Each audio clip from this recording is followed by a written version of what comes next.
আসসালামু আলাইকুম, real village cooking চ্যানেলে সবাইকে ওয়েলকাম জানাচ্ছি। আজকের রেসিপি হলো তরমুজের খোসা দিয়ে মোরব্বা রেসিপি।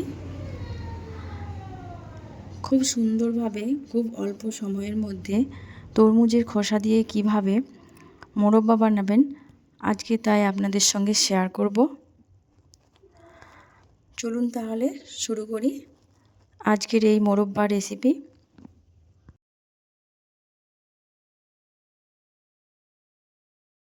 তরমুজ একটা নিয়ে নিয়েছি হাফ।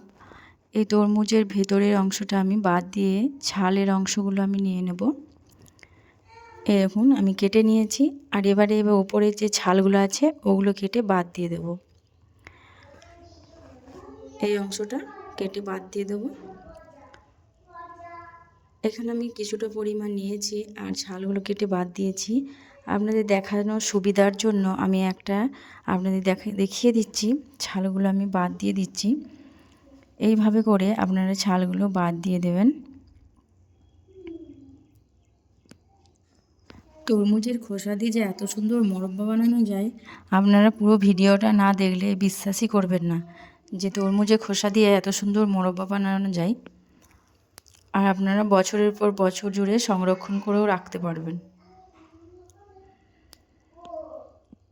এই দেখুন, এইভাবে করে আমি প্রতিটা ছাল বাদ দিয়ে দেব। আপনারা সাইজে বড়ও রাখতে পারেন, আবার ছোট করেও সাইজ করে নিতে পারেন আপনাদের পছন্দ অনুযায়ী। আমি এইভাবে করে এইরকম করে সাইজ করে নিয়েছি। এই দেখুন,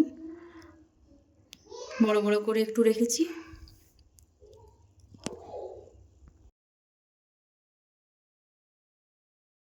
এবারে রান্নায় চলে যাব। ওখানে আমি প্রথমে এখানে কড়াই নিয়ে নিলাম আর গ্যাসের ফ্লেমটা অন করে দিয়েছি। তরমুজের খোসাগুলো দিয়ে দিলাম। এবার এর মধ্যে দিয়ে দিচ্ছি 1 বাটি পরিমাণে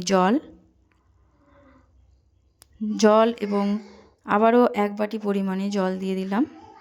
মোট 2 বাটি পরিমাণ জল দিয়েছি। হাফ চামচ পরিমাণ লবণ দিলাম। লবণ দিয়ে এগুলো ভালো করে সেদ্ধ করে নিতে হবে। খুব ভালোভাবে এখানে সেদ্ধ করে নিতে হবে যেন তরমুজের খোসাগুলো ভালোভাবে সেদ্ধ হয়ে যায়। এগুলো সেদ্ধ হতে বেশি টাইম লাগে না, অল্প সময়ের মধ্যেই হয়ে যায়। মিডিয়াম ফ্লেমে রেখে আমি সেদ্ধ করে নিচ্ছি। একটু নাড়াচাড়া করে দিতে হবে মাঝে মধ্যে।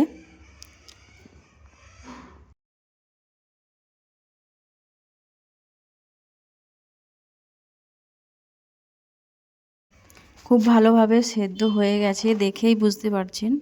এই দেখুন, খুব ভালোভাবে সেদ্ধ হয়ে গেছে। এবার আমি এগুলো একে একে করে তুলে নেব। জল ঝরিয়ে তুলে নিতে হবে। প্রতিটা ভালোভাবে সেদ্ধ হয়ে গেছে। গ্যাসের ফ্লেমটা অফ করে দেব এবং কিছুক্ষণ ঠান্ডা করে নেব।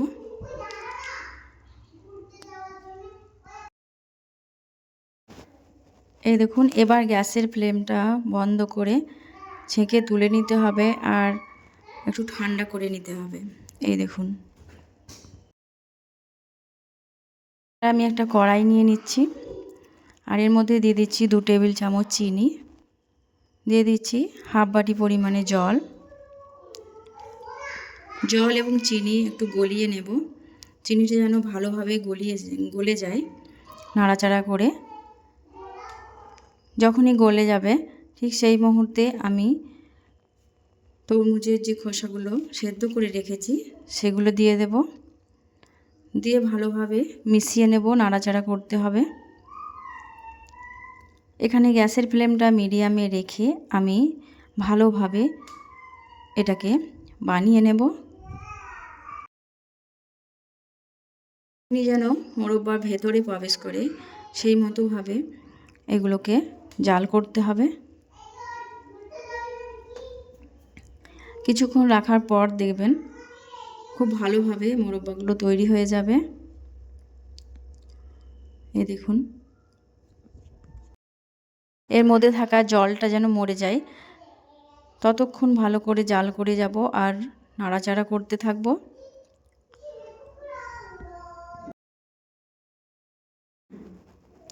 অনবরত নাড়াচাড়া করে আমি মোরব্বাগুলো বানিয়ে নেব।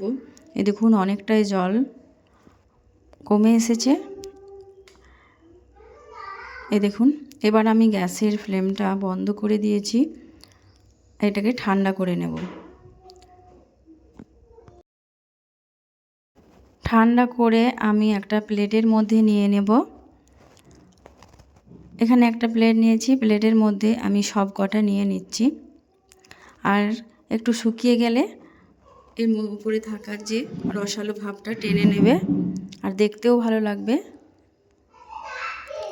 এই মুহূর্তে আমি এই বানিয়েছি সেজন্য রসালো টাইপের হয়ে আছে, কিন্তু ঠান্ডায় রাখলে এটা ঠিক টেনে নেবে, তখন একটা শুকনো ভাব চলে আসবে। সব কটা আমি প্লেটের মধ্যে নিয়ে নিচ্ছি। এই দেখুন দেখতেও খুব সুন্দর, খেতেও কিন্তু অসম্ভব টেস্টি হয়। এইভাবে কিন্তু আপনারা বাড়িতে মোরব্বা বানিয়ে নিতে পারবেন আর সারা বছর সংরক্ষণ করে রাখতে পারবেন। কিছুটা শুকিয়ে যাওয়ার পর এর কালারটা আরেকটু চেঞ্জ হবে। এই দেখুন মোরব্বাগুলো কত সুন্দর হয়েছে। বন্ধুরা আপনারা যদি নতুন হন চ্যানেলটা সাবস্ক্রাইব করে পাশে থাকার অনুরোধ রইল, আবারও এই নিত্য নতুন রেসিপি পাওয়ার জন্য। আর আজকের এই রেসিপি কেমন লাগলো অবশ্যই কমেন্টে জানাবেন। আজকের এই রেসিপি এখানেই শেষ করছি।